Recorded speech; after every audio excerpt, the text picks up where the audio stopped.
প্রিয় দর্শক, আসসালামু আলাইকুম। আজকে আমরা আলোচনা করব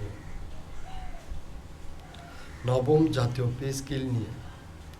নবম জাতীয় পে স্কেল নিয়ে যে নাটক তৈরি হয়েছে, এর শেষ কোথায়?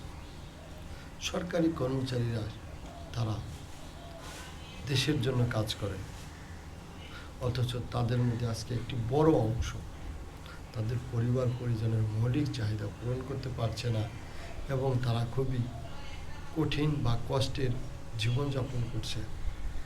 বিশেষ করে নিম্ন গ্রেডের যে কর্মচারীরা রয়েছে, আমরা তো মনে করি সরকারি চাকরি মানেই সোনার হরিণ, লাখ লাখ টাকা। আসলে কিন্তু তা নয়। গুটি কয়েক চাকরি রয়েছে যারা দুর্নীতি, চুরি এবং তারা বিশেষ করে ঘুষ খেতে পারে, এই ধরনের কাজে তারা কিছু ইনকাম করতে পারে। তাছাড়া সাধারণত সৎভাবে চাকরি করে ইনকাম করা এরকম কিন্তু খুব কম আছে। তাই আমি বলবো যে নবম জাতীয় পে স্কেল বাস্তবায়ন না করার ফলে এই প্রায় 11 বছর, এই দীর্ঘদিন ধরে নবম জাতীয় পে স্কেল বাস্তবায়ন না করার ফলে যে সমস্যাটা তৈরি হয়েছে, সেটা হলো যে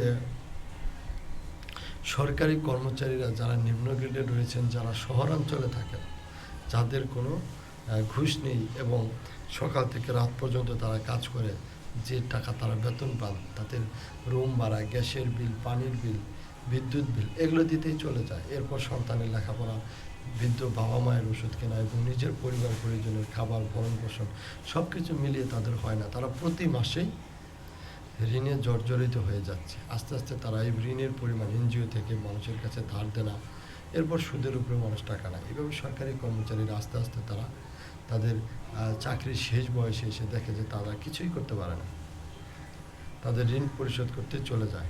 তাই আমি সরকারকে অনুরোধ করব যে আপনারা যত দ্রুত পারেন এই নবম জাতীয় পে স্কেল বাস্তবায়ন করুন। কারণ 2027 সালে করতে গেলে এটা হবে না। অবশ্যই 2026 সালের 1 জুলাই মানে আগামী মাস থেকে নবম পে স্কেল বাস্তবায়ন দেখতে চাই। এই আশাবাদ ব্যক্ত রেখে আজকের আলোচনা এখানে শেষ করছি। সকলেই ভালো থাকবেন। ধন্যবাদ।